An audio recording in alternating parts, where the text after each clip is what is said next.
So I'm sitting here exhausted after a long day's work, and I read an article on CNBC. It says Palantir's valuation appears to be detached from reality when compared to the rest of the S&P 500. And they cite price-to-sales ratios and how it's crazy, and it's trading at 62 times price-to-sales, crazy PE. I'm going to give you guys a little lesson, and it's not because I'm a genius, because I made this mistake with Netflix in 2017 when it traded at a 200 times forward PE. I said, you're out of your mind for buying that stock because I didn't understand Netflix at the time. I didn't understand Netflix total addressable market. When it comes to growth stocks, when they're in their prime years of growth, they're super growth stocks. Talk about Meta like 10 years ago, Google 15 years ago, even Microsoft 20 years ago. You cannot value them by traditional PE. They all traded for 100 PEs, and you probably avoided most of them because you thought they were too expensive. Palantir is not expensive here, and I'm going to tell you why. Because with Netflix, I missed 10x on it because I didn't want to buy in 2017 when it traded that crazy valuation.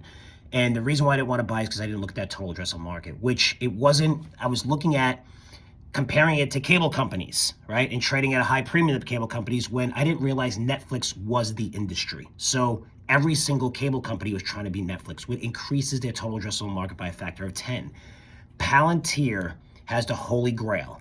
They know how to take any company in the S&P 500, use their AI systems, and increase productivity dramatically. You have the CEO of one of the largest oil companies in the world, which is Chevron, go on stage, did not get paid, sat next to Palantir's CEO and said, this company, what they did for us, how we increase productivity, we lower our costs, we increase profits, absolutely amazing.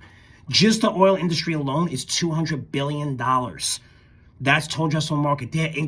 Total addressable market, when you look at every industry, is $1 trillion. Stop looking at price to sales. Stop looking at P ratios for these companies. You're going to get it wrong.